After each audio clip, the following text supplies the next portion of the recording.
it's very refreshing to hear that. I've just got a follow up to that. I mean, my people are Pashtuns. We're the majority racial group in Afghanistan, and we are known throughout history as the warrior race and who the graveyard of the empires. We beat the Russians, we beat the British 200 years ago.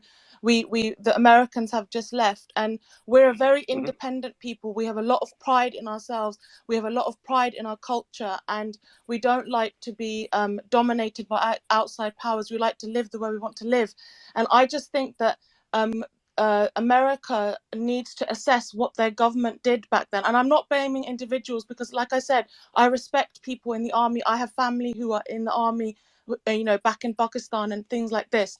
So my question is this, is that when are Americans going to realize that Afghanistan had nothing to do with 9/11, and Afghanistan paid such a heavy price in blood, in widows, in women forced into prostitution when their whole lives revolved around Islam, because they had no man to protect them, because they had no one to make them be able to eat, and their children. Somebody needs to start talking about this, because it's such a heavy cost that they're suffering from even now. And the fact that this whole notion has been told to the West that, okay, we're in Afghanistan to give them democracy.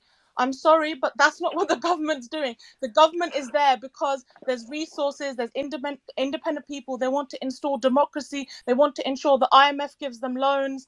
For all of these reasons, they don't give a damn about the women. If they cared about the women, they wouldn't have bombed them for 20 years. So I'm just saying, this is not directed to any of you individuals. Like I said, I respect servicemen, but I really, really think to make this conversation have weight and to make it honest and to make it have the international dimension it needs, people really need to think about these things, because my people have suffered for 2 decades because of this stupid, reckless, imperialist thirst for blood and resources, and it has to stop.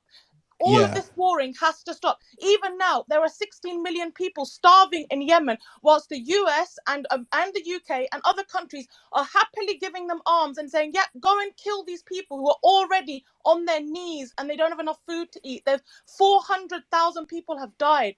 It's just never ending. The quest for blood must end. Otherwise, the karma, unfortunately, will come on those people. So I just think we need to look at the whole picture. And like I said, again, I respect individuals in America. I have family in America, and I have white people in my family. I have, Jewish people in my family. So it's not anything to do with that. I just think people need to be smarter when they start analyzing these things and a bit more cosmopolitan. I agree. I agree 100%. I don't think you were wrong with anything you just said either. I think that was brilliant. Absolutely. 100%. Man, I mean, she's from there. She knows her stuff. I wish more people could see that vision, because there's so much there that, especially in the 24-hour news cycle, that gets ignored because we're off to the next thing.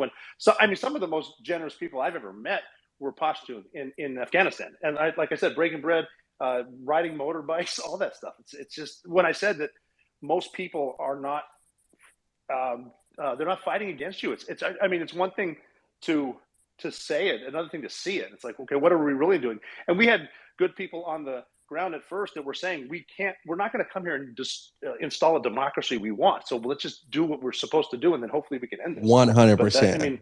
No, 100%, brother.